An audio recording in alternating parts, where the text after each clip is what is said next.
Why is it that some women become increasingly magnetic as they grow older, their eyes brighter, their stride more grounded, and their presence radiating an energy that makes it hard to look away, while others seem to quietly disappear from the world's gaze?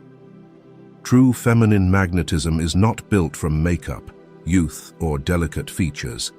It originates from something deeper: how you feel about yourself, how you walk through life, the energy you bring into a room.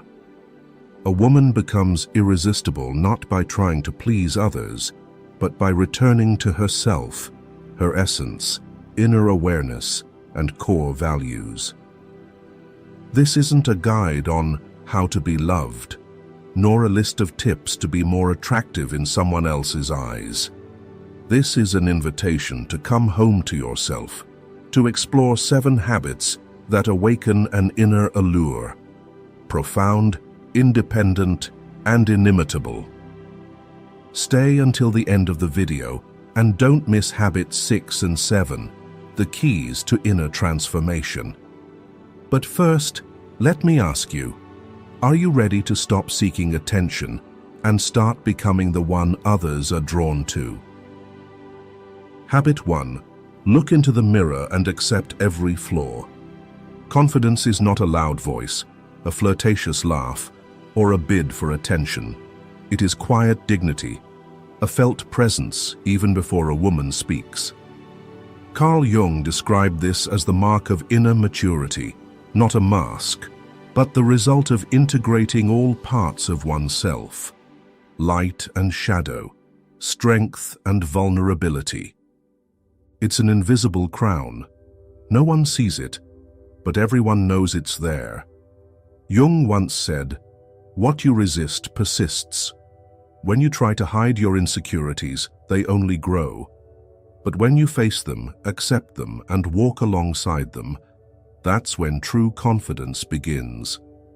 A whole woman doesn't demand love, she radiates it. She doesn't need praise because she has accepted herself. She doesn't fear solitude because she has become her anchor.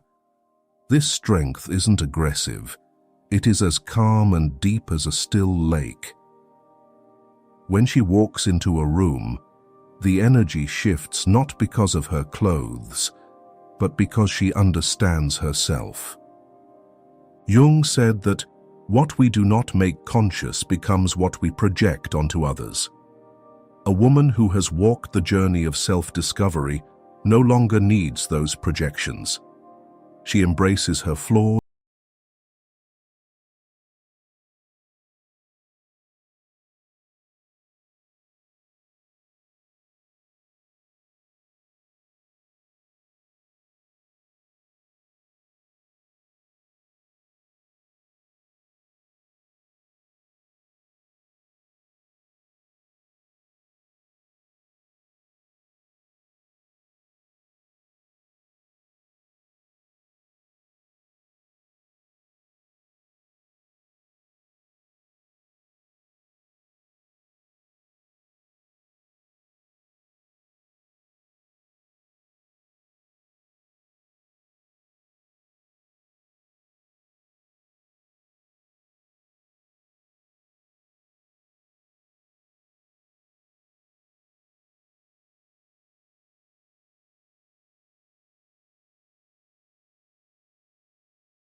What if how you nourish your body could reflect that too?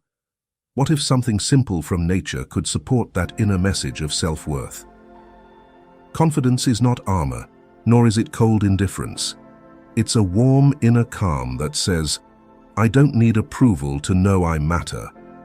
It's a habit of honoring emotions, not suppressing or being ruled by them. To cultivate this, start with a small ritual. Each morning, look into your own eyes in the mirror without criticism, as you would a close friend. Don't slouch. even when tired, not because it looks better, but because your body deserves to stand tall. Don't rush to speak. Savor the silence. If you begin the day thinking, "I'm too old," or "I'm too fat," you're draining your energy before it begins. Jung said, "Until you make the unconscious conscious, it will direct your life and you will call it fate." Confidence begins when you stop reacting automatically and start choosing consciously.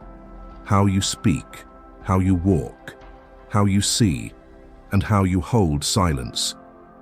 Let your every step carry dignity. Let even your quiet say something. Confidence isn't to be seen, it's to be felt.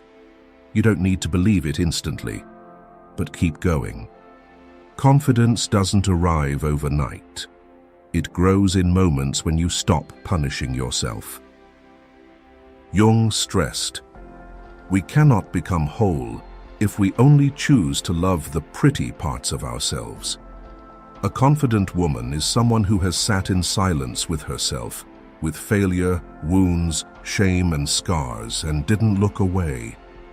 She has compared herself to others. She has looked in the mirror and disliked what she saw. She's tried everything to please others, skipping meals, fake smiles, half-lived days.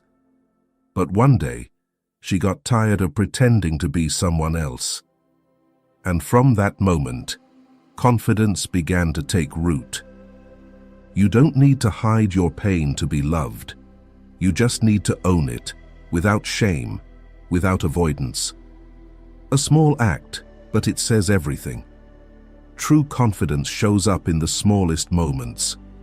When you say no without an explanation. When you dare to be silent in a conversation and not feel awkward. When you wear what you love, not what others praise. When you slow down instead of trying to keep up. And if you're curious how this radiance can go beyond emotion to affect your metabolism, your energy, even your physical being, the next habit I'll share might surprise you. The habit of letting go. Habit 2. Practice letting go. One of the self-sabotaging illusions rooted in the fear of loneliness is the belief that we must maintain attention at all costs. Responding immediately, always being available, never missing a moment. Yet, this very behavior often pushes others away. Carl Jung once said, "What you resist persists." Within this simple truth lies a profound feminine secret. Allure doesn't stem from proving one's worth, but from quietly understanding it. Many women confuse care with clinging. You think if you don't reply to messages instantly, they'll get upset. If you're not free to meet, they'll seek someone else. If you're not always pleasant, always present, you'll be replaced. So you shrink yourself. You cancel personal plans. You abandon activities that bring you joy, just to have time to respond faster, be closer, bond more. Ironically, the more you try to hold on, the more they drift away. This isn't a psychological game.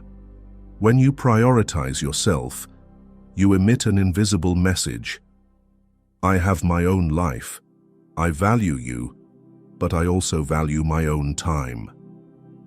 And that's what makes a woman impossible to ignore. You don't need to fight to keep what's yours. Carl Jung wrote, "You are what you do, not what you say you'll do." If you live in anxiety, it permeates every action, every word. Conversely, if you live with the belief that your value isn't determined by someone's attention, you begin to move appropriately. You let go. And that's where attraction arises.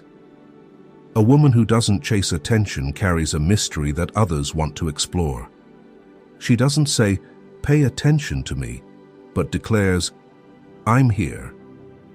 She doesn't chase after those who leave. She lets them return on their own. Why does this approach work? Because feminine energy is something men sense intuitively. If you're always available without pause, your value fades, like a beautiful view outside the window every day. Initially overwhelming, but gradually invisible. And when it's gone, you realize you miss it. A woman who doesn't cling isn't cold. She simply refuses to dissolve into anxiety. Her presence is like a faint fragrance, like music echoing from another room. Not overpowering, but undeniably alluring. And here's a beautiful thing to remember. When that quiet energy harmonizes with the body's natural rhythm, it becomes even more potent. She respects her time, emotions, and life, and men sense that. Jung emphasized that love cannot be forced. It arises from freedom. That's why an alluring woman doesn't knock on closed doors. She opens her heart to those who knock first. To practice this habit, stop checking your phone every 10 minutes. Trust life. Don't arrange your schedule around his convenience. Let him find his place in your life. Spend time on yourself. Learn yoga, dance, write, and read inspiring books. A woman immersed in creativity and growth radiates an allure that doesn't provoke anxiety, but evokes admiration. And if you're wondering how to reclaim the energy you've given away too freely, start by turning inward. Soon, I'll share an intriguing discovery, a simple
muse, the warrior, the healer.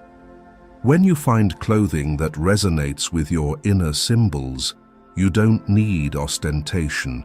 A scarf, a scent, a detail is enough to silence a room because her energy has gathered. She is whole. Some people enter a room, and not because of flashy attire, everyone turns to look. Why? Because every detail they wear aligns with who they are.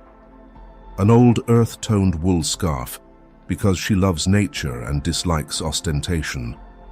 A flowing long dress because a part of her is a classic feminine, always alive. Worn-out shoes because she values memories over glitz. No explanations needed, no questions asked. But everyone senses one thing. She knows who she is, and she's truly captivating. Why are people with their style always attractive? Because they've done what most haven't dared. Live authentically, unapologetically. You might not remember their names, but you'll remember. The woman who always tucks a small flower behind her ear as if spring follows her everywhere.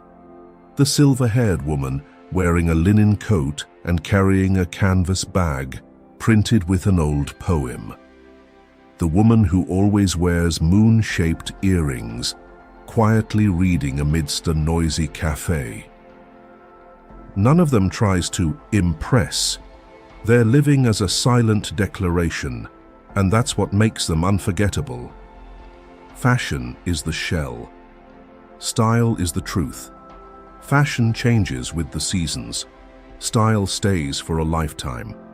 You can wear designer clothes, meticulous makeup, but if inside you're still uncertain, still trying to be someone else, people will see the dissonance. Conversely, someone wearing old jeans and a white shirt, if she wears them with comfort, self-awareness, then every wrinkle in the fabric becomes soulful. Jung called this integration, the unification of the inner and outer. When the inner self and image no longer conflict, your energy becomes seamless and powerful. Remember, style isn't to impress, it's to express. Jung believed that personality manifests not through noise, but through symbols, gestures, and movements. Let style speak for you, not as a mask, but as a message. Rediscovering style means finding your true voice. You don't need to buy more branded clothes. You need to stop chasing others, stop following fashion trends, and start listening to yourself. Ask yourself, what colors do I like? What clothes make me feel confident, not disguised? Do I prefer outfits that allow me to move freely, lightly, or are they restrictive? Who are you? A wild, free woman like red Bazan soil, a gentle muse living with poetry and old music, a leader, calm, reserved, but with invisible allure. Let style become the natural extension of the archetypes living within you. And here are some suggestions to start living true to your style. First, begin by cleaning your wardrobe as you would your mind. If there's an item you keep just because others complimented it, let it go. Only keep what makes you feel like yourself. Then, choose a personal symbol, a type of fabric, a detail, an accessory. Let it be your distinctive punctuation, your unspoken signature. And equally important, use scent to tell part of your story. Jung once said, "Symbols are the natural language of the unconscious." Scent is one of the most powerful symbols. Choose one that makes you feel enchanted and soulful, not necessarily expensive, just fitting for you. Finally, always listen to your body's reactions.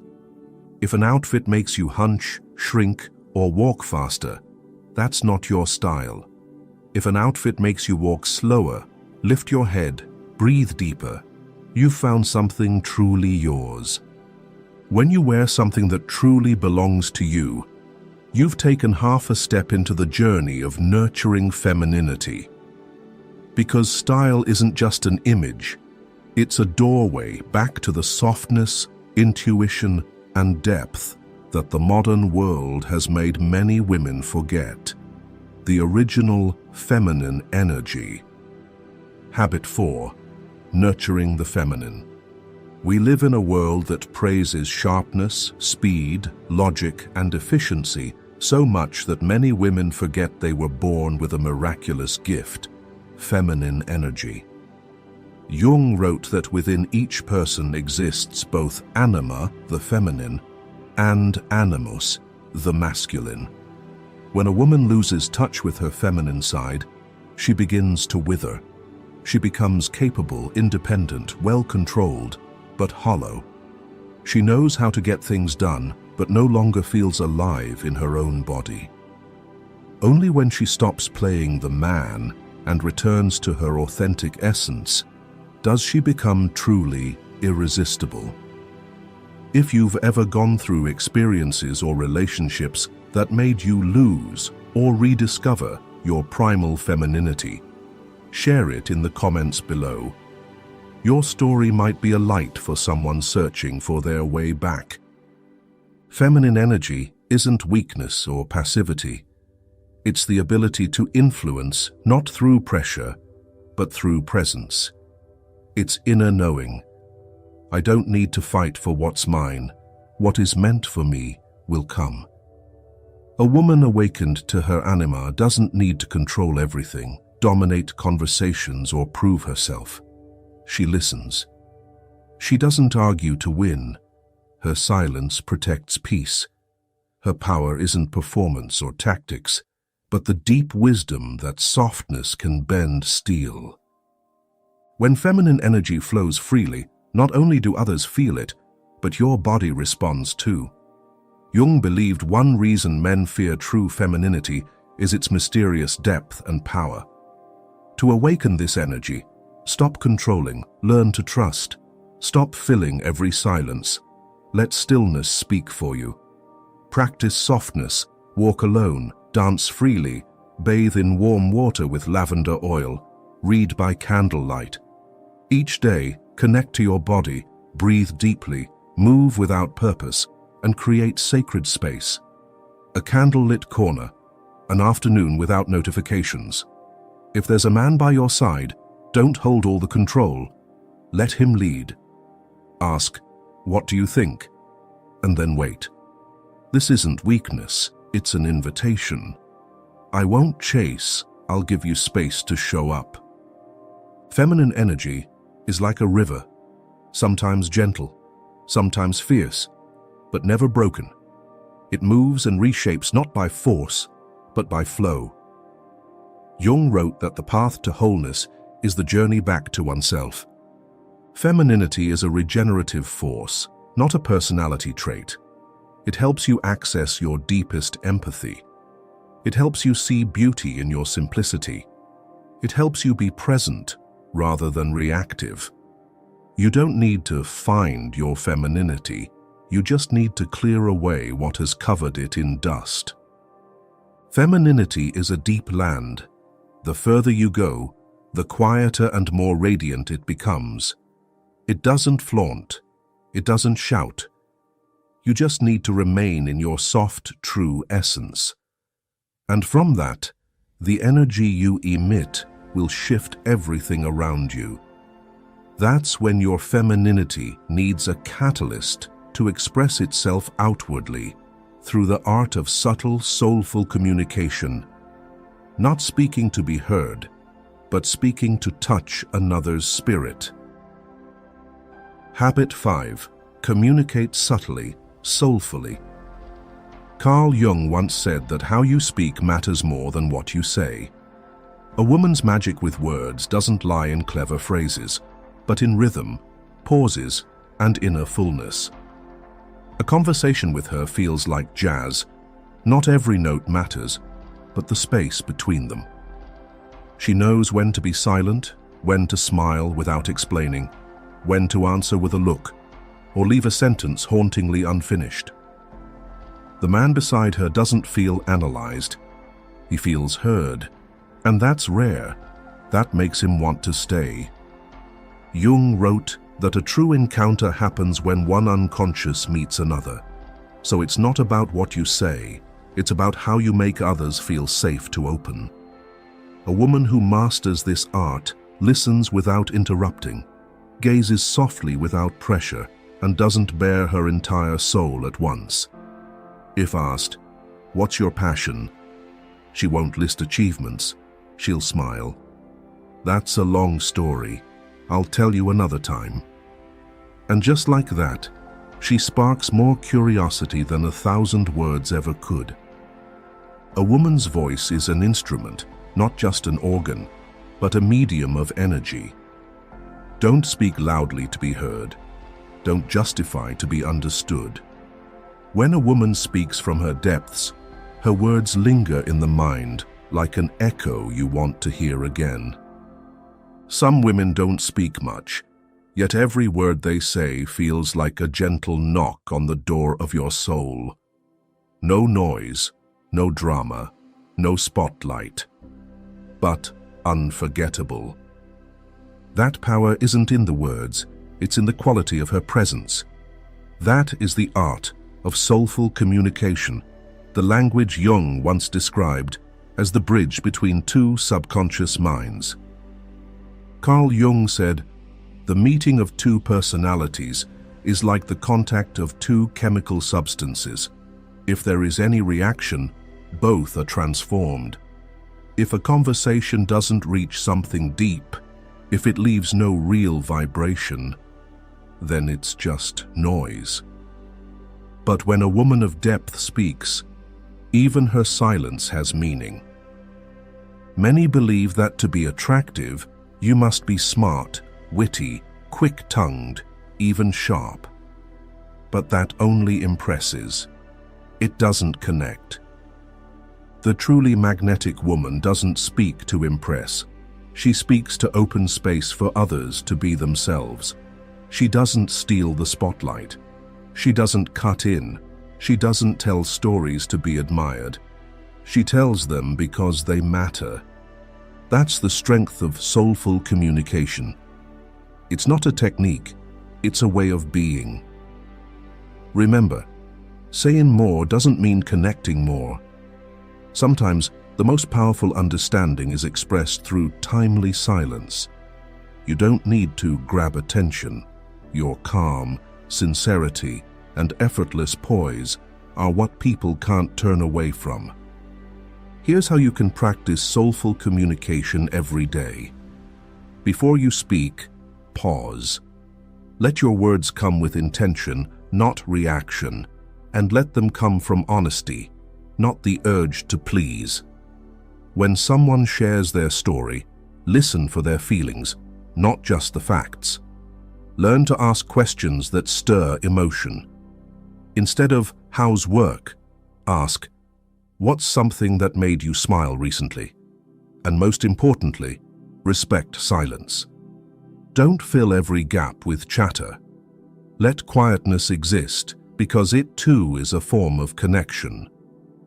When a woman learns to communicate from the stillness and truth within her, something natural happens. She stands firm on her ground, not waiting to be saved, not begging to be chosen, but choosing her own life. And that is the habit that builds the foundation of true independence. Habit 6. Prioritize independence. Carl Jung once said, "One does not become enlightened by imagining figures of light, but by making the darkness conscious." An independent woman does not seek approval. She doesn't need someone else to feel whole. She lives her freedom, and that's what makes it magnetic. Jung believed the path to the self requires stepping away from collective roles. The independent woman no longer plays the part of the agreeable girl, the ever-available friend, or the perfect wife. She returns to herself, imperfect perhaps, but stripped of anything that is not her essence. A truly captivating woman isn't someone who always needs help. She doesn't wait for a savior, nor does she live just to be loved. She is someone who knows who she is, what she's doing, and why she exists. In a world that still whispers to women, be agreeable, be understanding, and wait for a man to choose you, independence is a radical act. An independent woman doesn't reject everything. She simply has the power to stand alone, to choose, and not to lose herself in any relationship. Carl Jung once said, "Your vision will become clear only when you can look into your own heart." When a woman dares to look within and stops living to please or fit into others' expectations, her gaze steadies, her steps gain gravity, and her presence commands quiet respect. She doesn't need to shout to be seen. She becomes the gravitational center of her own life. Picture a woman in her 50s, living alone in a modest apartment.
Shed old roles, break free from imposed molds, and accept both your light and your darkness.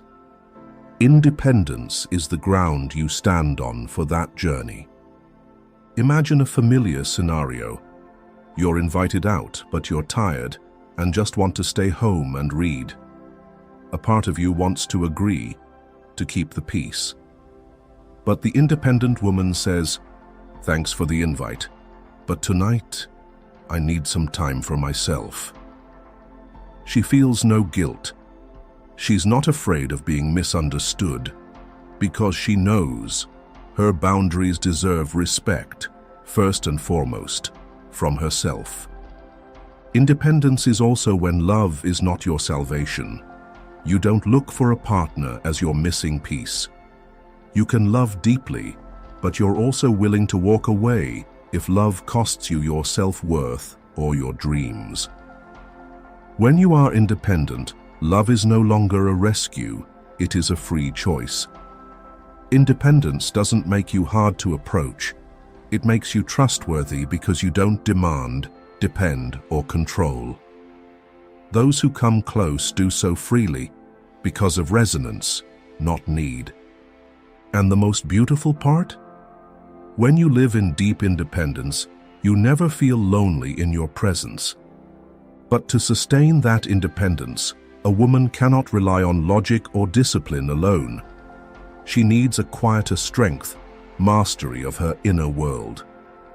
True independence is inseparable from emotional intelligence, where anger, hurt, and longing no longer control you, but are seen, named, and transformed into your most refined strength. Habit 7. Journaling and cultivating emotional intelligence. There is something more powerful than beauty, more lasting than words. It's the calm that surrounds a woman, the ability to be the anchor, not the storm. An emotionally mature woman isn't one who's never been hurt, but one who has turned pain into power. This is the clearest sign of emotional intelligence, one of the most visible markers of the integrated ego, what Carl Jung described as a self-understood and whole identity. Emotional intelligence is when you fully feel every wave of anger, every pang of disappointment, every quiet ache. But you don't act them out. You don't use them to manipulate. You don't explode without cause or shift blame. You don't let your feelings rule you. You hold them. A woman with deep emotional intelligence doesn't react immediately when provoked. She doesn't rush to defend her ego. She knows the right silence is stronger than the sharpest comeback. Carl Jung said, "Emotion is the chief source of all becoming conscious." Unacknowledged feelings become shadows, and if we don't bring them to light, they quietly shape our lives, from how we love to how we rage to how we withdraw. The emotionally intelligent woman doesn't avoid her shadow, nor does she drown in it. She names it and walks through it wiser. The world is full of people who react. Few truly show up. Conversations are rich with clever words but poor in empathy. In that world, a woman who pauses before she responds, who asks herself, "What am I feeling? Why?" becomes an anchor in stormy seas. Emotional maturity begins with a silent decision. I won't live on autopilot anymore. You'll know her by her measured silence instead of impulsive replies, by how she listens to understand, not to retort. She guards her energy, refusing to give it away to those who won't value it. Practice this. Breathe deeply before you react. Listen to yourself before saying yes. Sit with your thoughts before sharing them. Your power isn't in your reaction, it's in your conscious choice. That's what makes you magnetic. You become the woman in whose presence the world finds its rhythm. She is not a storm, she is the sea, still, deep, unshakably alluring. Attraction isn't a performance or a mask worn on a date. It's the natural glow of profound inner work. Jung believed the greatest task of a human being is to become themselves. And that is what makes a woman truly desirable. Nothing is more compelling than a woman who understands her emotions without being ruled by them. A woman who can cry for what hurts her, yet knows it will pass, without carving it into her skin or throwing it into someone else's heart. A woman who can admit her faults without shrinking, who can forgive without inviting harm again, who can walk away not out of bitterness, but from clarity born of pain. Emotional intelligence isn't born from books. It's born from the moments you choose not to speak words that wound, just to soothe your pride. It's born from the evenings you sit by yourself after a chaotic day and ask, what truly matters right now? And every time you do that, you grow. Quietly, without fanfare, but undeniably. Ultimately, true allure is not built on perfection. It is built on imperfection, at times fragile, at times contradictory, but always authentic. A woman is captivating not because she has never been hurt, but because she has walked through pain without losing her kindness. Not because she no longer feels fear, but because she knows how to move forward even while trembling. Attraction doesn't come from having all the answers, but from the courage to sit with unanswered questions. In an age obsessed with performance, where making an impression feels like an obligation, the woman who chooses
Have you ever met someone, and when you heard their real age, you were stunned and couldn't believe it?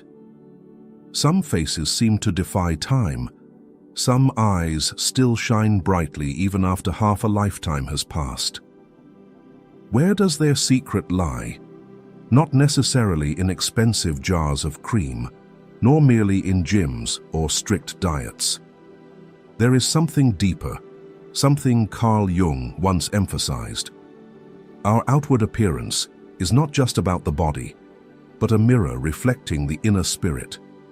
It is what you nurture in your soul that determines whether your face glows or looks weary.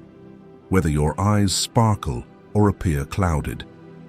And youth, it turns out, is not just a number, but an energy radiating from within you. In today's video, we will explore 7 hidden reasons why you may look younger than your actual age, not because of surface-level beauty tricks, but because of the way you live, feel, and connect with your own being. These are principles Jung left behind that can change how you perceive aging, so you'll understand. Staying young is not about fighting time, but about learning to live true to yourself. Are you ready to walk with me and uncover these 7 secrets? Number 1. A curious spirit and an ever-fresh soul. There are souls like ever-flowing streams, always fresh, always clear. Each encounter with the world gives them something new to marvel at, to learn. That constant movement keeps them young, as if time cannot touch them. And that is the power of curiosity, the first secret that makes you look younger than your real age. Think of a child discovering the world. A falling leaf makes them squeal with delight. A streak of light on the wall is enough for them to sit for hours, weaving wild stories. Children have never known the feeling of, "I've seen this before." To them, everything is new, everything alive. But as we grow up, we lose that. We step in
your face, but also what they sense in your aura.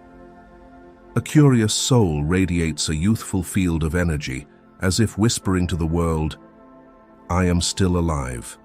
I am still growing."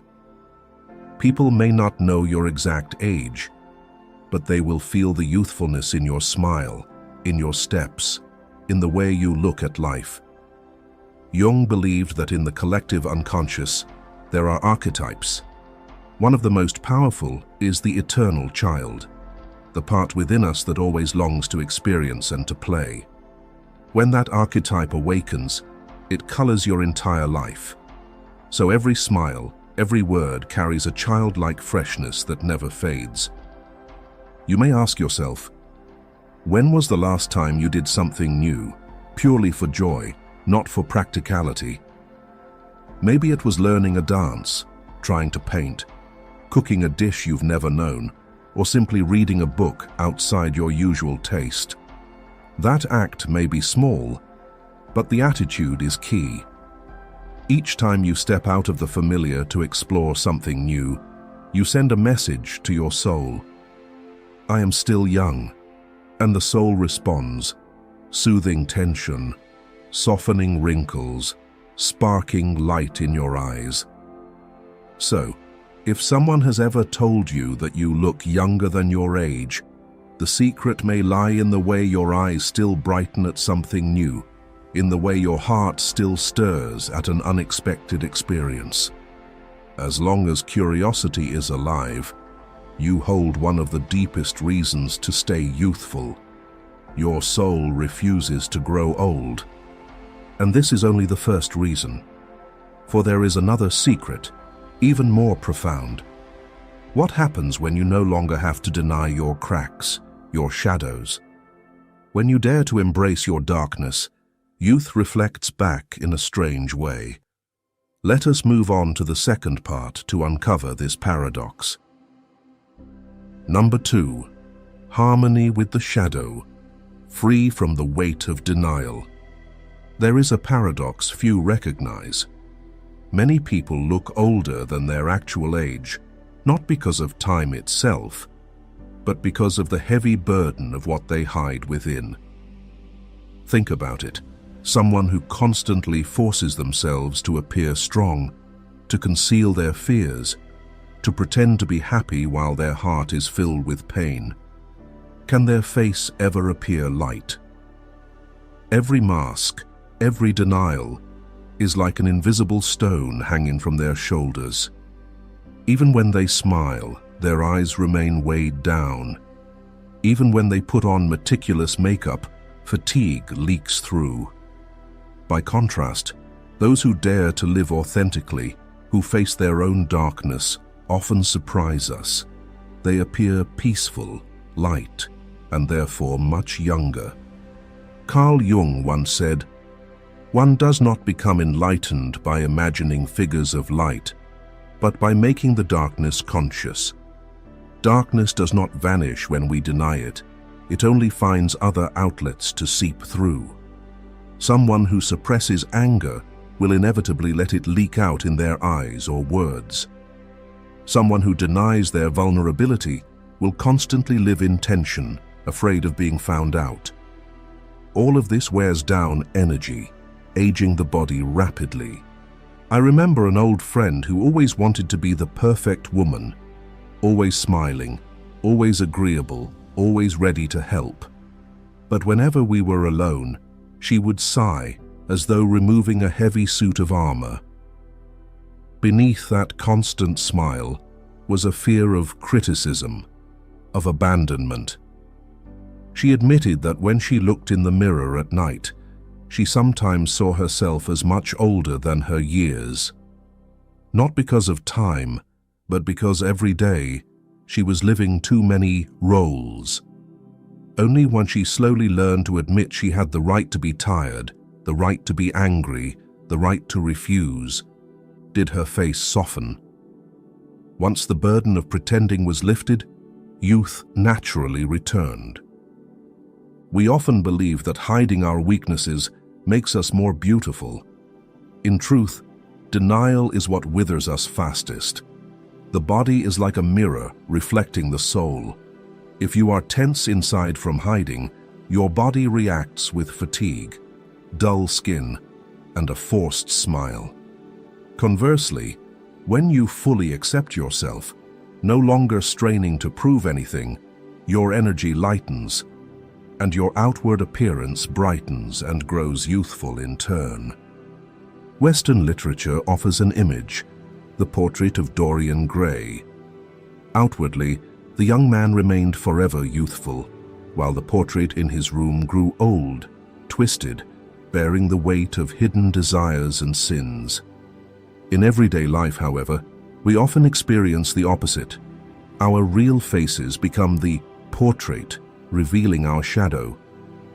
Every pretense, every unacknowledged fear leaves marks on our features.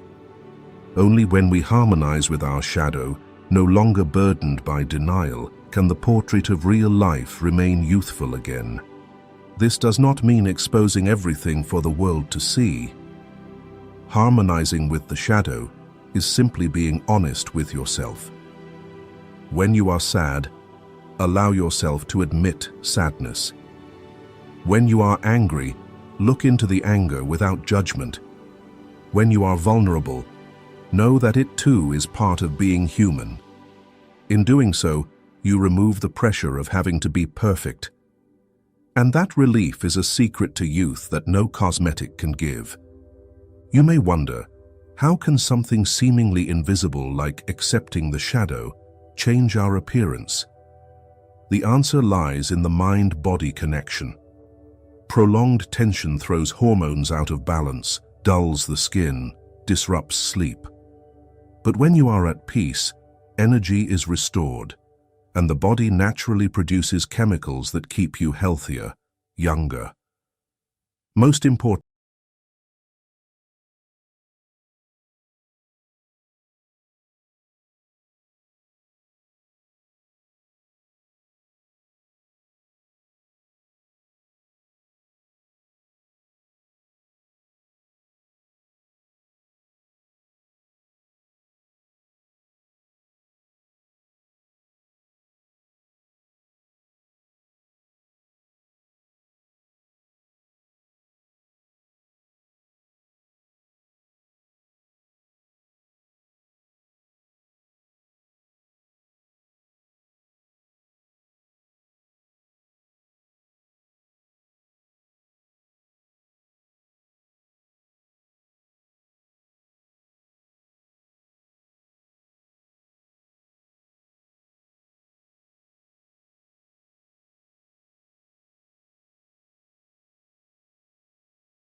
carry deep lines of worry across their faces. They live with eyes constantly turned backward, mourning what was lost, or fixed far ahead, fearing what has not yet happened. For them, time feels like an invisible prison, and that heaviness etches itself into their bodies, aging them faster than their true years. By contrast, there are people who have endured many upheavals, yet their faces remain serene, their eyes bright. The difference lies in their ability to live in the present. They do not cling to the past, nor let fear of the future exhaust them. Instead, they choose to savor this moment, each breath, each sip of tea, each morning sunrise. And strangely enough, what seems so simple becomes their secret to long-lasting youth. Carl Jung once noted that when humans dare to face themselves, they free themselves from the bondage of time. For the past and future are, after all, just images in the mind. The past has gone, the future has not arrived. Only the present truly exists. Yet paradoxically, most of us spend nearly our whole lives living in what no longer is, or what is not yet. I recall sitting with a middle-aged friend. Throughout our conversation, he kept talking about the glorious days 15 years ago. He recounted every small detail, achievements, praise, missed opportunities. His face lit up with pride, yet sagged with regret. But one thing was clear. His eyes looked tired, his body tense, as though he were forcing himself to relive what was gone. He was only in his early 40s, yet his face bore the heaviness of someone past 50. His inability to break free from the past had closed the door on his youth. In contrast, I once met a woman in her 60s who looked remarkably young. Every morning she spent half an hour on the porch, savoring tea, listening to birds, watching the sun rise. When asked about her past, she smiled gently. It has passed. It is now only memory. When asked about her future, she replied, "It will come, but not today." She chose to live in today, and it was that presence that gave her a serene face, bright eyes, and an energy more youthful than many younger people. Living in the present does not mean denying the past or ignoring the future. It means recognizing the past as memory, learning from it, but not bound by it. It means preparing for the future, but not letting worry rob us of sleep. When the mind is not pulled toward the two poles of time, it becomes free. And that freedom is the elixir of youth. Imagine someone holding two ropes, one dragging backward, one pulling forward. Even if they stand still, their body is tense, stretched by the tug of war. That is the state of those obsessed with the past or anxious about the future. But when both ropes are released, the body relaxes, breathing deepens, the smile softens. And in that release, youthfulness naturally returns. In reality, modern research also shows chronic stress, especially from worry about past or future, accelerates aging, from cells to skin. But when people learn mindfulness, to be present in each moment, the brain produces chemicals that help the body relax, sleep better, skin glow brighter. This was Jung's intuition long ago. When we are present, we are reborn each day. Jung once emphasized, "Who looks outside, dreams. Who looks inside, awakes." Living in the present is a way of looking inside, where we connect with ourselves, where time has no power to oppress. And from that, peace radiates outward, softening the face, brightening the eyes, preserving youth. So if you ever feel old, ask yourself, am I carrying too much past, or worrying too much about the future? If the answer is yes, allow yourself to breathe, to return to this moment. For simply living fully in this moment already makes you younger than your age. If presence gives you new energy, there is yet another secret, a secret born of the emotions you pour into the world. Not only how you live with yourself, but how you let your emotions flow, radiate, and affect others. Number 4. Positive emotional energy, a reflective mirror. There is something everyone has experienced but seldom names. When you meet certain people, simply sitting quietly beside them makes you feel at ease, as if they carry an invisible light. Conversely, there are others who need not speak a word, yet their tension and irritation make the air heavy. Emotions are not confined to heart or mind. They appear on the face, in the eyes, in every cell, and they determine whether you look younger or older than your age. Carl Jung once warned that repressed emotions will find ways to sabotage the body. Anger swallowed inside can turn into chronic headaches. Hidden fear can make the heart race abnormally. Long-held resentment, like an unhealed wound, gradually carves itself onto the face, turning bright eyes dim, aging us quickly. Conversely, those who learn to release emotions healthily, to forgive, to laugh, to rejoice in small things, retain a natural, youthful aura. I once knew a woman in her 50s, a viewer of this channel, who had gone through a broken marriage. The pain should have aged her quickly, yet each time we met, she looked younger. Her secret wasn't cosmetics or diet. After the upheaval, she spent years learning to let go of resentment.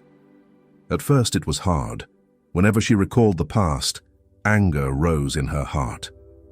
But gradually, she chose to write journals, to practice yoga and meditation to calm herself, and most importantly, to forgive not only her ex-husband, but herself. She said that once she no longer carried anger, her face changed naturally.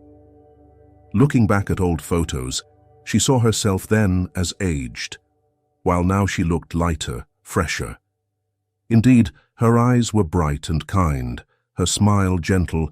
She looked younger than 10 years ago. Her story reminded me of Jung's words. There can be no transforming of darkness into light and of apathy into movement without emotion. Emotion, when released, can transform both spirit and appearance. In popular culture, Audrey Hepburn is a clear example. She is remembered not only for her beauty, but also for the unique light radiating from within. Hepburn lived through the hardships of war, loss, and poverty.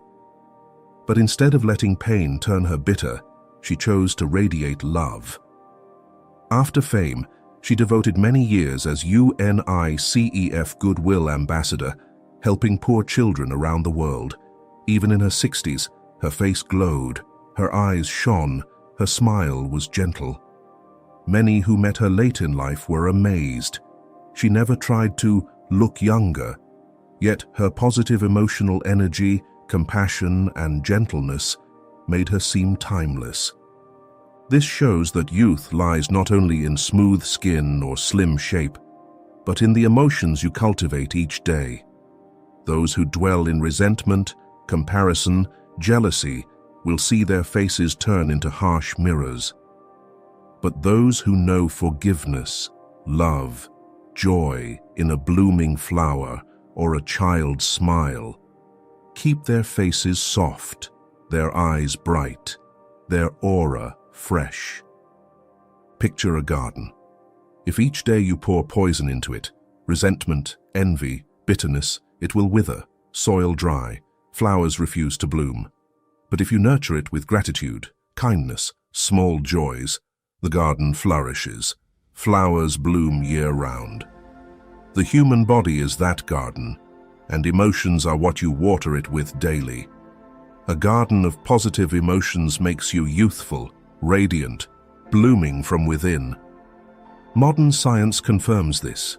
People who regularly cultivate emotions like gratitude, kindness, small joys have lower stress hormones, stronger immunity, and look younger than their age. Emotions are not invisible. They are a form of nutrition for mind and body. When the body is healthy, the spirit light, youth naturally stays longer. So if you've ever wondered why someone looks younger than their age, look at the emotions they cultivate. It is not just a secret for maintaining form, but for preserving soul. Those who forgive sleep better, those who laugh have fewer wrinkles, and those who spread love are surrounded by a youthful glow. And you? Have you experienced the transformative power of positive emotion? Share your story or perspective in the comments. Perhaps your experience will inspire someone today. Number 5. Deep connection with the inner self. Harmonizing anima animus. If positive emotions are the mirror that reflects youth outward, there is another secret hidden deeper, the secret of inner balance.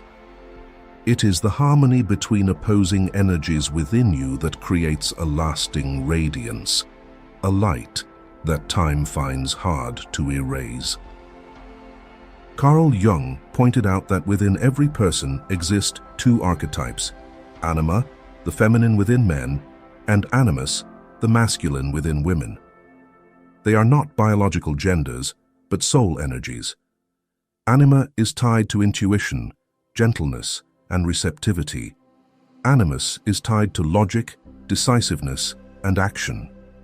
When one is denied or dominates, people fall into extremes, inner tension rises, and that tension imprints itself on the face, making us look older. But when anima and animus are harmonized, a rare balance arises, creating bright presence and unique charisma. I remember once speaking with a female entrepreneur in her 40s. At an age when many already showed clear fatigue, she radiated unforgettable vitality. In business, she drew upon animus, logic, decisiveness, leadership. But in personal life, She allowed anima, gentleness, receptivity, deep listening. If I lived only by logic, I'd be rigid. If I lived only by emotion, I'd be fragile. I stay young because I can move between both energies, she shared. Indeed, her eyes were both strong and soft, her smile both confident and kind. Her youthfulness came not just from appearance, but from rare inner balance. Her image reminded me of Jung's words. The meeting of two personalities is like the contact of two chemical substances. If there is any reaction, both are transformed. When anima and animus unite, people become more whole, and that wholeness radiates outward as life force. Inner balance also protects against chronic stress. A woman living only by animus, always aggressive, competitive, controlling, burns out, becomes anxious, her face soon lined with fatigue. Conversely, if she lives only by anima, too sensitive, dependent, indecisive, she easily falls into fear and fragility, leaving her aura dull. Both extremes erode youth. Only when these two energies dance together can we find peace and lasting vitality. Imagine a duet dance. If one partner leads too forcefully, the dance becomes awkward. If the other is too passive, rhythm is lost. But when both move in harmony, beauty and vitality flow. The human soul is the same. When anima and animus cooperate, the face brightens, the smile flows naturally, the eyes shine with trust. That is why people who balance these energies often hear, "You look so much younger." Modern psychology agrees. Those flexible between masculine and feminine traits show less stress, stronger mental health, and deeper life satisfaction. This flexibility shields them from societal pressures, preserving youth. Importantly, this balance does not come from pretending to play roles, but from truly connecting with the inner self. A woman who unites gentleness with decisiveness does not need to strain to prove herself. Her aura flows naturally, soft yet strong, peaceful yet confident. That beauty does not fade with time, for it does not come from makeup, but from inner integration. So if you are seeking a secret to youth, try listening within. Do you allow yourself to be tender when needed, yet strong when facing challenges? Do you listen to emotions, yet act when required? That harmony is the key to a bright aura and youthful face. True youth is not a battle against time, but a process of returning to wholeness. When you connect deeply with your inner self, letting anima and animus coexist in harmony, you look younger not only to others, but in your own sense of being. Number 6. Creative joy, awakening the archetype of the eternal child, puer aeternus. After speaking of anima-animus balance, where people become whole and radiate lasting vitality, a natural question arises. What keeps that wholeness from turning rigid, solemn, or heavy? The answer lies in creative joy, in the endless current of the eternal child Jung called puer aeternus. This part keeps the soul fresh, keeps the eyes sparkling like a child's, and keeps us youthful regardless of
Look around.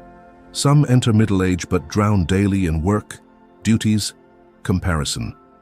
Their faces wear worry lines, their eyes are tired, their aura dim. Others at the same age keep singing, reading, gardening, or learning. They don't escape responsibility, but they reserve space for play. That play is the soil of youth. Greek mythology gives a symbol, Dionysus, the god of wine, festivals, joy. More than indulgence, he embodies rebirth, the eternal youth of spirit. Those who keep a little Dionysus, a spark of joy, a touch of surrender, stay younger than their age. So if you feel stiff, weary, aging too fast, ask, have I forgotten the child within? Do I still know how to play, to dream, to create? Begin small. Taste a new flavor. Write a note just for yourself. Sing a beloved song. No praise needed, no approval. The greatest validation comes from your own soul, which glows when allowed to play. Youth, in truth, is not years lived, but whether the soul still knows how to dream and create. By keeping a creative space, you keep youth. And that youth shines through. Your face lights, your eyes glisten. Your aura brims with vitality. If you seek the secret of youth, remember, it is not only in gyms or costly creams. It is also in pens, blank pages, melodies, new plants, anything that sparks delight. Allow yourself to play, to create. Then you'll see youth never left. It was waiting for you to call it back. But for the child to live freely, it needs space to breathe. Many of us lose that freedom by clinging lifelong to social roles. This is where Jung spoke of persona, the mask we wear to be accepted, to fit, to play the part. Yet the tighter we cling, the more it erodes youth. Among countless people chasing achievements, only a few dare to ask, if I didn't need goals, didn't need praise, would I still play, still create? If you are one of those few, leave the phrase, I choose to play like a child in the comments, as a gentle sign that you have opened the door for puer aeternus to awaken, to keep your soul forever fresh beyond time. Number 7. Living authentically, not binding your life to the persona, social mask. From childhood, we are taught to play roles. At school, to be the good student. At home, the dutiful child. As adults, the model employee, the agreeable colleague. In love, the ideal partner. Layer upon layer of roles, until many lose touch with their true selves. They live in constant strain, straining not to be criticized, straining to be praised, straining not to be abandoned. But think, if someone must strain daily, can their face remain bright? Fatigue seeps not only into the heart, but etches into every wrinkle, every look.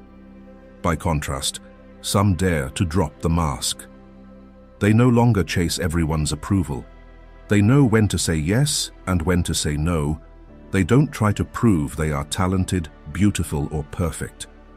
Strangely, precisely when they stop proving, their appearance grows youthful. Because every breath, every smile arises from true freedom. Jung stressed, the privilege of a lifetime is to become who you truly are. When you are yourself, you no longer burn energy on masks. You save that vitality for life, for youth. Picture someone always wearing a mask, like an actor who never leaves the stage. The lights go off, yet they cannot remove the makeup. Over time, their real face blurs, leaving only fatigue. But when you dare to live authentically, without masks, the face naturally softens. The smile no longer forced, the eyes no longer anxious. That serenity is a youth no cosmetic can give. Living authentically does not mean selfishness, nor shirking responsibility. It means not losing yourself in roles.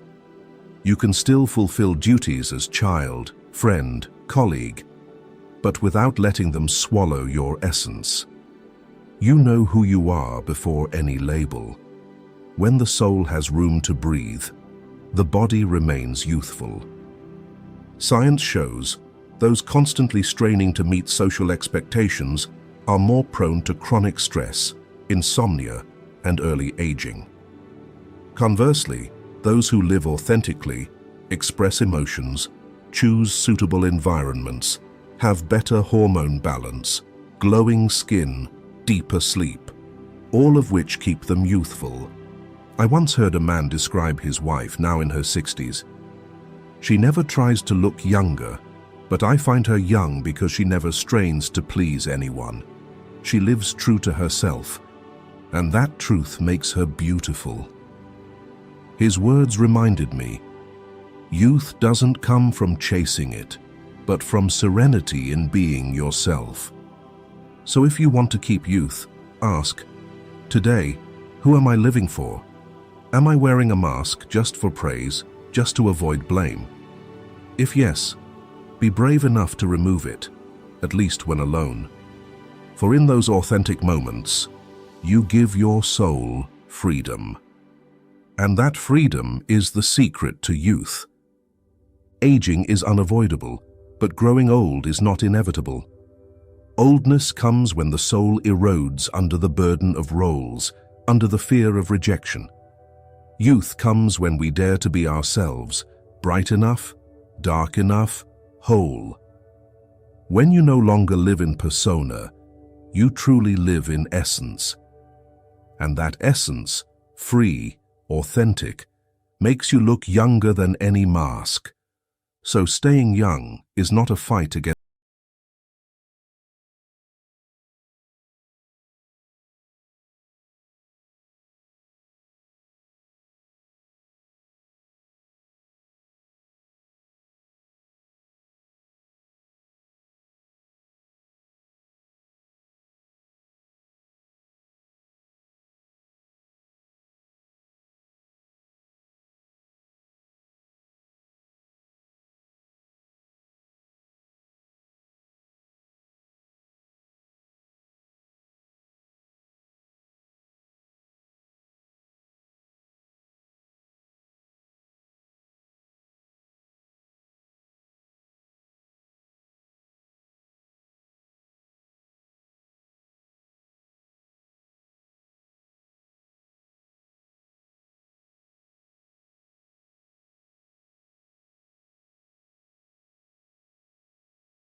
There are women you encounter by chance, perhaps in a coffee shop, amidst a bustling crowd, or in a quiet moment during a conversation.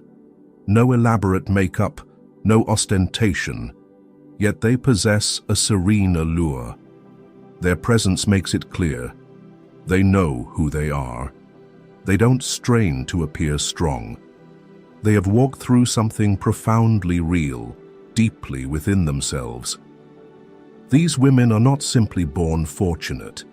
They have embarked on a serious and courageous journey, looking inward, confronting their shadow, breaking free from societal expectations, and gradually stepping into the state of wholeness that Carl Jung calls the self. They are not driven by fear. They do not let others' gazes define their worth.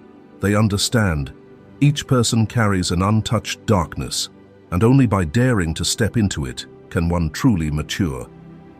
In this video, you will explore 7 core qualities that enable a woman to become happy, confident, and steadfast, regardless of judgments, comparisons, or the chaos out there. Stay until the end. Some insights will surprise you, as you may discover these qualities within yourself. And the final one might transform how you view your entire life. Number 1. Quality 1. Connecting with oneself. The modern world presents a strange paradox. We seem to know so much about the external world, yet we are often blind to ourselves.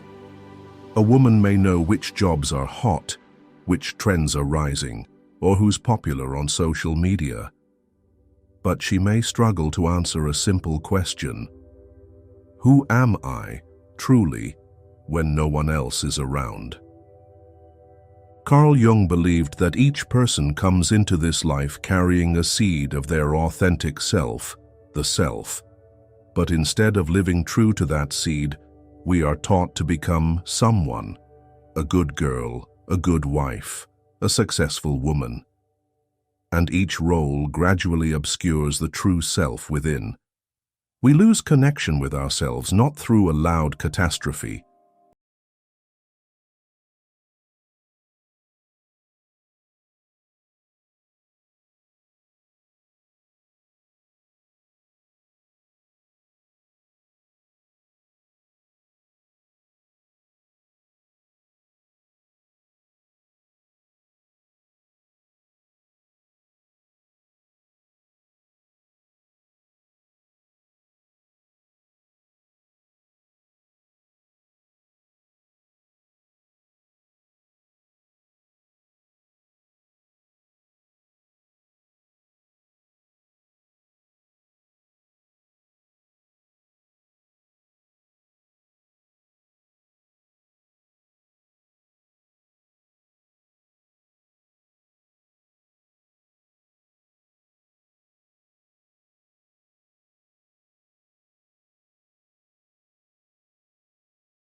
she chooses authenticity, not because it's easy, but because it's the only way to become herself. Jung called this return to the authentic self individuation. It's not about isolating oneself from the world, but about not dissolving into it to the point of losing oneself. A woman who is self-connected can engage with society, love, and contribute, yet maintains an inner boundary where she knows what aligns with her truth and what is merely external expectation. Consider a common scenario you may be facing. You're in your 30s with a stable job, and your family constantly urges you to marry, to have children before it's too late. But deep inside, you feel unready, unsure about a current relationship, or simply that the timing isn't right. If you understand your desires and connect with them deeply, you'll have the strength to resist the pressure, to avoid choosing a path just to escape judgment. You won't be swayed by external voices because you're listening to another voice, the true voice of yourself. The scariest thing is not that others don't understand you, but that you don't understand yourself and let others define you.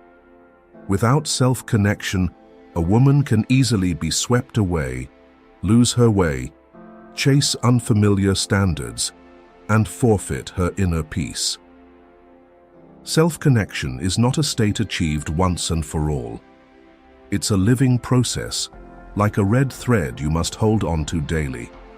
In every small choice, you compromise, and where you stay true. In every relationship, where you can be yourself, and where you're merely playing a role you think others expect. In a world where comparison spreads like vines on a wall, a woman who connects with herself is like a tree with roots deep in the earth. She doesn't waver when storms arise. She doesn't need to shout to be seen, for her stillness is already a kind of strength. So, how do you begin reconnecting with yourself? Not through theory, but through concrete action. One profound practice is to create a small physical space in your home, reserved solely for you. A chair, a rug, a quiet corner with a candle, a book, or a photo that reminds you of your true self. That space is where you don't need to play a role. No one enters with demands, expectations, or opinions. It's where you can exhale after stress, undisturbed. Then, gradually, revisit something you once loved but abandoned because it seemed impractical. Recall, what once captivated you so much that you lost track of time? What made you feel free without needing achievements or praise? Just the act itself? Perhaps you doodled in the margins of your notebook during class. Perhaps you secretly recorded yourself singing and laughed at how silly it sounded. Perhaps you sat on a balcony, watching flowers bloom, as if the world consisted only of that. It could be singing, writing poetry, dancing, or gardening, without needing to be good. These things may seem trivial, but they are where your soul once spoke to the world most authentically. By returning to them, you remind your body and soul that you are human, and the seeds of life are still sprouting within you. Number 2, quality 2, the courage to face the shadow. If self-connection is the first step toward returning to one's authentic being, then the courage to face the shadow is a deeper plunge into the most dangerous and truest territory within. True connection isn't just standing before a mirror to see what's beautiful. It's daring to look directly at the parts of yourself you've denied, feared, or tried to hide from the light. Carl Jung called this the shadow. All the repressed aspects, deemed negative or socially unacceptable, pushed into the depths of the unconscious. It might be envy, greed, anger, a need for control, vague desires, or even talents and strengths you've disowned out of fear of judgment. A woman who appears gentle, kind, always accommodating others, may quietly harbor years of suppressed anger. A woman who seems strong, always independent and successful, may lie awake at night, wrestling with a fear of vulnerability she's never allowed herself to acknowledge. Picture your soul as a vast underground archive. Above ground is the space you frequent, tidy, bright, manageable, where you store pleasant memories, proper behaviors, and comforting beliefs. But below, hidden in the basement, are unopened boxes of memories. Some hold traumas you've brushed off as if they never happened. Some contain anger you've stifled because it's not worth making a fuss. Others are heavy with envy, shame, or instinctual desires you've labeled wrong. You don't discard them. You just shove them into dark corners, marked never to be opened. In contrast, a courageous woman dares to descend into those basements. She isn't afraid of the stains on her soul. She knows every dark part exists for a reason. She observes her anger and asks, "What injustice did I swallow without speaking up?" She faces her envy and asks, "What am I afraid of losing? How was I betrayed that I still haven't healed?" Each time she doesn't run, the shadow loses a fraction of its hidden power, and she reclaims a piece of her buried strength. What about you?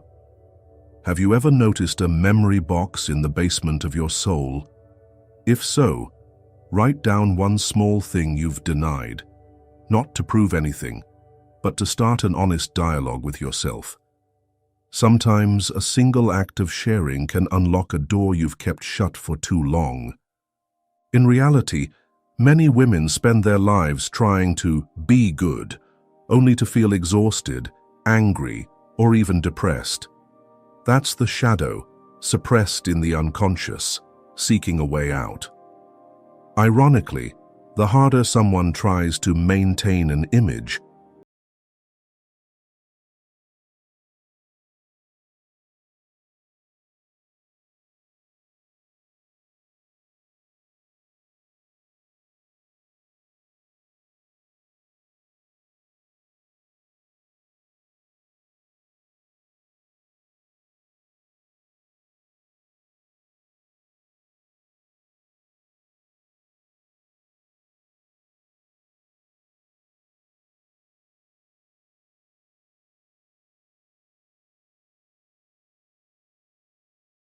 like digging a well in a desert. On the surface, everything seems dry and barren, but if you dig deep enough with persistence, you'll reach an underground spring. The shadow is similar. Hidden within it is not only pain, but also instinctual wisdom, primal vitality, raw intuition, and untapped strength. A woman who dares to face her shadow attains a rare freedom. Freedom from the grip of the past, from guilt, from inner conflict. From there, she becomes serene, not because she's silenced the storm, but because she's learned to ride it. She's no longer afraid of feeling unkind or insecure because she knows these are parts of being human, not a verdict. Remember, darkness isn't the enemy of light. It's the backdrop that makes light possible. Just as a candle shines brightest at night and stars appear against a pitch-black sky, the shadow is the necessary contrast that gives depth and meaning to the light within you. Facing the shadow isn't confined to therapy. It's a living process, starting with specific habits where you pause, look directly, and don't retreat when you encounter parts of yourself you dislike. The first practice, simple yet powerful. Write down the things you're ashamed to admit to yourself. Don't embellish or justify, just write. Write about the envy you brushed off as petty. Write about the anger you swallowed because it wasn't worth a scene. Write about thoughts you've had about family, partners, or friends, thoughts you felt shouldn't exist. Next, choose a recent situation that triggered a strong reaction, a criticism that offended you, an argument where you lost control, or a moment you overreacted. Don't rush to self-blame. Instead, ask, is this reaction truly about the present? Or does it touch an old, unhealed wound? In that moment, you're tracing the shadow's footprints. Finally, practice forgiveness, not for others, but for your past self. Close your eyes and picture an older version of you, the one who was angry, selfish, weak, or made poor choices. Sit beside her, like an older sister, and say, I see you. I won't deny you anymore. This isn't about excusing mistakes. It's an act of compassion that reclaims the abandoned parts of your being. Number 3, Quality 3, connecting with emotion and intuition. When a woman bravely steps into her darkness, what she gains is not collapse, but a soft yet profound voice she had forgotten. Her primal intuition and subtle instincts buried beneath layers of rational masks. This is when she touches a core quality, harmony with the anima, the psychological archetype Carl Jung described as the soft, emotional and intuitive soul within every person. In Jung's analytical psychology, the anima represents the feminine aspect in the unconscious of men, but it also symbolizes the emotional, intuitive, and inner-sensing elements in both men and women. When a woman lives too much through reason, control, achievements, and roles, neglecting her true emotions or inner voice, she gradually becomes rigid, disoriented, and disconnected from her inner vitality. She excels at planning, but no longer knows what she feels. She makes rational choices, but lives with an unnamed void in her heart. That void is a sign that the anima has been neglected. A woman who cannot be shaken is not always certain, but one who trusts her vague feelings, those that reason cannot explain, but the soul understands clearly. Intuition is the language of the unconscious. Emotions are signals the soul sends to the surface of consciousness. When the anima is heard, a woman becomes refined without ostentation, steadfast in a gentle way. Take a real-life example. You're in a seemingly perfect relationship. The other person is good, dependable, with nothing wrong. Yet deep inside, something feels off. Not because they're bad, but because you're not yourself in that relationship. You feel confined, disconnected, as if your soul can no longer breathe. If you're detached from your anima, you might dismiss this feeling with logic. What's the big deal? Or, I'm probably overthinking. But if you're in harmony with your anima, you dare to listen to that vague unease, not to be led astray by delusion, but to reclaim the authenticity of your connection. A woman connected to her emotions doesn't mean she's ruled by them. On the contrary, she sees emotions approaching, understands why they're present, and chooses how to respond rather than reacting instinctively. She's wise enough to recognize emotions as data from the soul, not system errors to be erased. Jung believed intuition is one of the 4 primary psychological functions, and for many women, it's an innately powerful one. Yet, modern society so prioritizes reason that intuition is sidelined as irrational or baseless. A woman in harmony with her anima doesn't abandon intuition, but learns to walk with it subtly. She can enter a meeting, a project, or a relationship and sense an unspoken energy. Not because she knows everything, but because she opens herself to invisible signals. Imagine the mind as a forest. Reason is a well-trodden path, clear and easy to follow. Intuition is a trail through the wilderness, dense, hard to see, but leading to places no one has ever reached. A woman in harmony with her anima doesn't just stick to familiar paths. She's brave enough to follow vague hunches, uncertain yet trusting deep down. This is my path. The beauty is this: harmony with the anima isn't a gift reserved for those with spiritual abilities or living quietly in a serene monastery. It's a capacity any woman can nurture if she truly wants to live authentically. The only condition is that she must pause. She must be willing to withdraw from the noise to listen to what cannot be named. One of the simplest and most powerful practices is writing, not to share or be read, but to hear what you think, feel, fear, or yearn for. Write by hand, with a pen on paper, every morning or when your mind feels chaotic. It doesn't need to be eloquent or grammatically correct.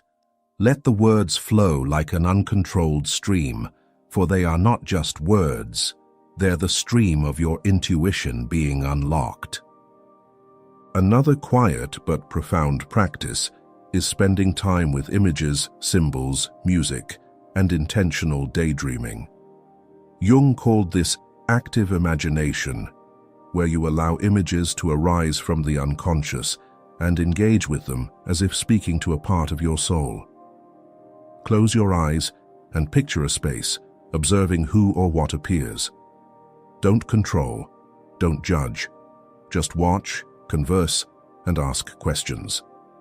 This is how intuition begins to speak, not through logic, but through symbols, colors, movements, and vague emotions. Let these images guide you to places words cannot reach. Number 4, quality 4, not identifying with social roles. Once a woman learns to listen to her true emotions, trust her intuition, and let the anima guide her, she sees something she once took for granted. Much of what she thought was herself is merely a role. Much of what she strives to achieve, maintain, or accomplish doesn't stem from inner needs, but from society's labels imposed on her, what Carl Jung called the persona. The persona isn't inherently bad. In Jung's analytical psychology, it's the social mask necessary for integration, communication, and acceptance in a community. But the problem arises when people forget it's just a mask and start believing it's who they are. A woman might be an excellent leader, a devoted mother, a talented artist, but if she fully identifies with those roles, she's losing herself without realizing it. Picture the persona as the outfit you wear each day to step onto life's stage. At work, you dress in professional attire. At home, you wear the mother's role. On a date, you slip into an alluring dress. But if you never shed these layers when alone, if you don't know who you are without pleasing others, you're living outside your true self. Eventually, you'll feel suffocated, as if wearing too many layers to breathe. A steadfast woman maintains a private inner space where she's allowed to be no one, free from maintaining an image or proving anything. There, she can be vulnerable, unsteady, clumsy, even unkind, and still not lose self-respect.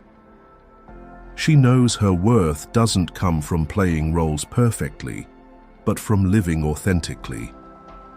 Modern psychology shows that over-identifying with social roles can lead to an existential crisis when those roles are lost.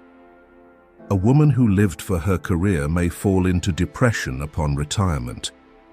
A mother who lives entirely for her children may feel invisible when they grow up. A perfect wife may panic when her marriage falters, not just from losing a partner, but from losing the image of who she was. This isn't a personal failing, but a consequence of a society that forces people to define themselves by function rather than essence. If these ideas resonate with you, or have ever crossed your life as a vague, unnamed feeling, leave a sign for us, perhaps a like or a share of this post. Not to spread a clever message, but to create a space where women can be themselves, free from roles. A woman who cannot be shaken maintains a clear distinction between role and essence. She plays her parts, but doesn't dissolve into them. She can excel in many roles without needing to prove her worth. This makes her adaptable, free, and resilient. When one role ends, she doesn't lose herself. She merely changes scenes. Detaching from the persona doesn't require dramatic acts. Sometimes it starts with small steps, saying no to an invitation if it doesn't feel right, even if you fear being seen as unapproachable. Admitting, "I don't know," when uncertain, instead of upholding a knowledgeable image. Withdrawing from a conversation that feels inauthentic, rather than forcing it to be polite. Another powerful but often overlooked practice is keeping a journal just for you. Write unfiltered thoughts, unpolished emotions, even the dark corners you'd never share. Write as if no one will read it. In those moments, when you don't need to be rational or correct, you begin to peel away the mask of roles. That's where you can breathe, whole and unscripted. Number 5. Quality 5. Silent presence. When a woman no longer identifies with her roles, when she sheds each layer of the social mask without fear of revealing her true face, she steps into a unique space where she doesn't need to prove anything, do anything, or achieve anything. She just is. And that very presence, quiet yet profound, becomes an unshakable source of strength. This is inner stillness, a deep state that Carl Jung alluded to as the point of contact with the truest essence, the self. In a relentlessly moving world, where noise has become the default soundtrack of life, where people rush to speak, react, and share, a woman who enters without clamor, yet whose presence you distinctly feel, is living in inner stillness. She doesn't need to do something to be seen. She doesn't rush to interject in conversations. She doesn't react instinctively when challenged. She is still, and thus, she is fully present. Jung understood that when the mind hasn't reconciled with the unconscious, it remains controlled by anxiety, reactions, and repetitive emotional scripts. Conversely, when the unconscious is illuminated, when the shadow is seen, when the persona no longer defines identity, the mind ceases to fight itself. And when the inner battle ends, a profound stillness begins to rise. Not the silence of surrender, but the serenity of one who has understood. Imagine inner stillness as a calm lake nestled in a pristine forest. Every reflection is vivid. Every ripple has its resonance. Every gust of wind doesn't sweep away a woman with inner stillness. She feels it, but doesn't drift with it. When others react fiercely, she observes. When criticized, she doesn't instantly defend, because there's no battle within her to protect. She isn't still because she's numb. She's still because she knows she doesn't need to strain to exist. A practical example. In a high-pressure work environment, when issues arise, some panic, argue, or react, but others simply listen, sense, absorb, and then speak. And when they do, everyone falls silent, not because they hold a high position, but because the serene energy they carry inspires trust. They don't speak to control, but because their inner maturity speaks for itself. A woman with inner stillness doesn't just manage emotions. She's no longer manipulated by them.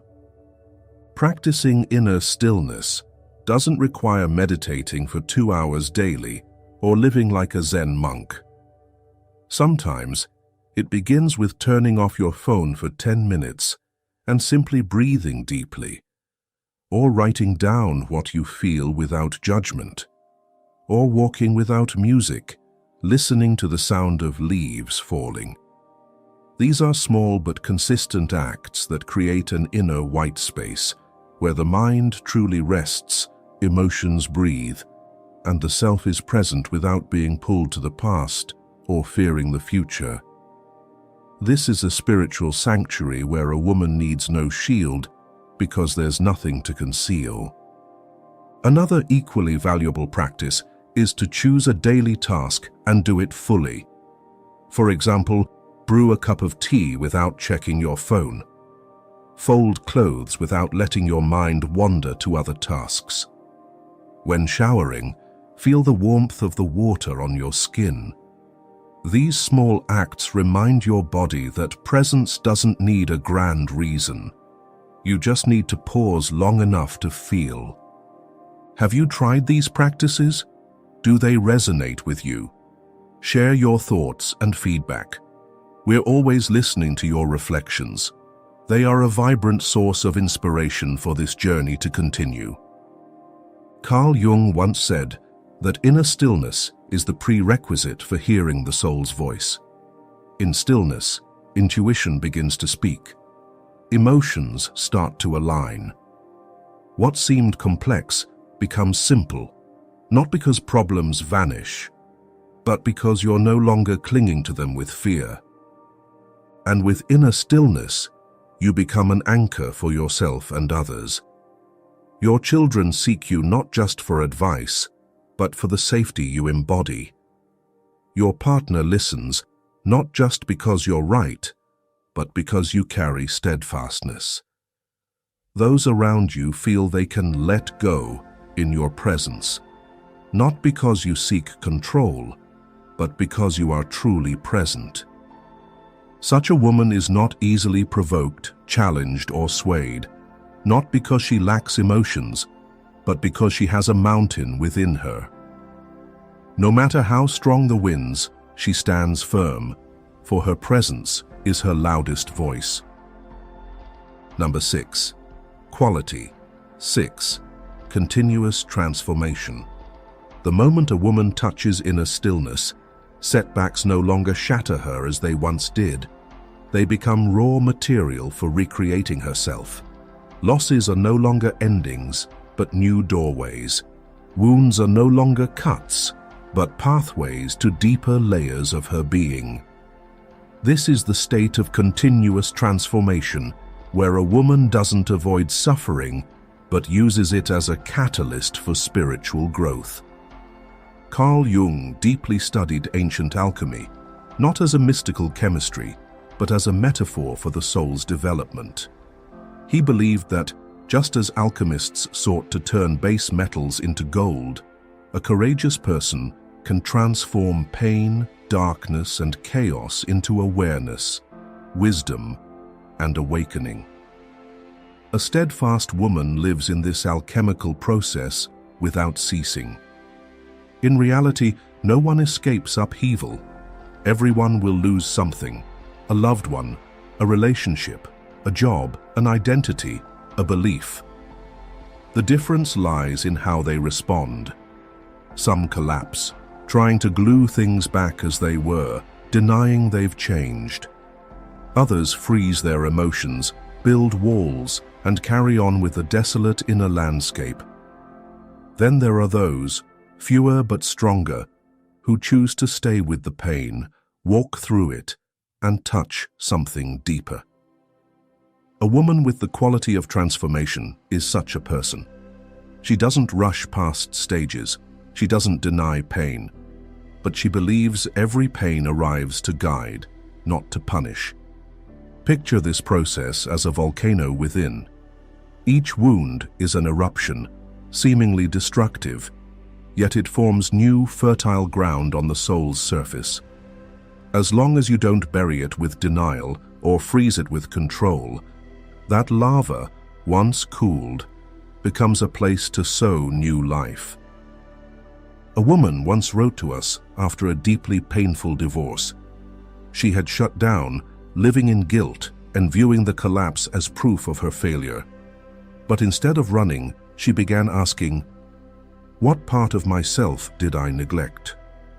What did this loss teach me about my limits, values, and love?"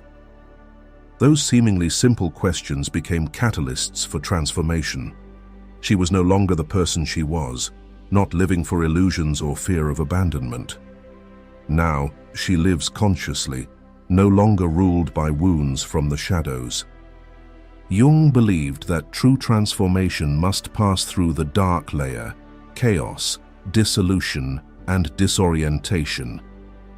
No one reaches the light without getting lost in the night. But if you stay in that night long enough, if you resist escaping with superficial fixes, you'll see. The light doesn't come from outside. It begins to glow within you. This journey doesn't demand haste. Some days, you'll feel you've moved past the old. Other days, you'll cry over memories you thought were healed. That's okay. Alchemy isn't a single forging, but a distillation of emotions, drop by drop, layer by layer. You'll know you've transformed when the past no longer manipulates you, when you can speak of old stories without choking up, when you can stand before someone who hurt you and not feel small, when you don't need to forget or force forgiveness because you've transmuted emotion into understanding. At this point, the journey nears its close. Before moving on, take a moment of stillness. Breathe slowly. Feel the messages meant for you. And let's begin again together. Number 7, Quality 7, Understanding Life as an Inner Journey. After a woman has walked through the fire of transformation, what remains is not a polished ego, but an awakened awareness. That life was never a performance stage, it is a sacred pilgrimage to return home. No longer is it about how to be happier or how to succeed more, but how to live authentically, even if that authenticity makes her tremble. Carl Jung once said, "Your vision will become clear only when you look into your heart. Who looks outside dreams, who looks inside awakes." You can climb the peaks of fame, stand amidst applause, and still feel a cold void in your heart. Because the true self isn't found at the summit. It lies in the cave below, where few dare to venture. And if you don't turn back to go within, sooner or later, you'll lose yourself in your own life. The unshakable woman sees this truth. She doesn't live to fit herself into a title, mother, wife, businesswoman, healer, artist. She lives to meet herself, raw, unscripted, undefended, in every situation, every rise and fall. For her, every pain, every moment of confusion, every warm embrace or sudden betrayal is material sent to touch deeper layers. She no longer asks, "Am I right or wrong?" but, "What part of me needs to be heard through this experience?" Picture life not as a straight path to success, but as a layered labyrinth. Others say, "Find the way out." But she is different. She seeks the way down beneath the surface, into the basement of the unconscious, to unnamed memories. No light, no map, but presence. And she no longer fears getting lost, for she knows, sometimes, only by losing your way in the outer world do you find the path home. Existential psychology confirms that true maturity comes from embracing finitude, realizing life doesn't last forever, and that very limit gives each experience meaning. A woman living an inner journey doesn't flee from loss, doesn't trade stillness for achievements, and doesn't seek quick fixes for life's big questions. She learns to dwell in the question and let it guide her. Unlike the outer journey, where success is measured by speed, results, and recognition, the inner journey has no report card for comparison. There's only one measure: how authentically you are living. You may slow down, fall behind the race, have nothing new to flaunt to the world. But if you understand yourself more, judge yourself less, cry more honestly, breathe more deeply, you are traveling far. A woman living in depth is like a seasoned sailor. She doesn't try to calm the waves or hide from storms. She learns to read the sky for winds, feel the water to know when to unfurl the sails or pull them in. She doesn't resist the ocean. She learns to dance with it. And if you've ever wondered, how do I become an unshakable woman? The answer isn't in adding something, but in letting go, releasing expectations, roles, masks, even the words you told yourself in fear. Beneath all that is you, authentic, primal, quietly powerful. If this video has made you see yourself from a new angle, If it's helped you realize there's something in you that needs no explanation or proof, don't leave yet. Subscribe to the channel and turn on notifications today so we can continue this journey together in future videos.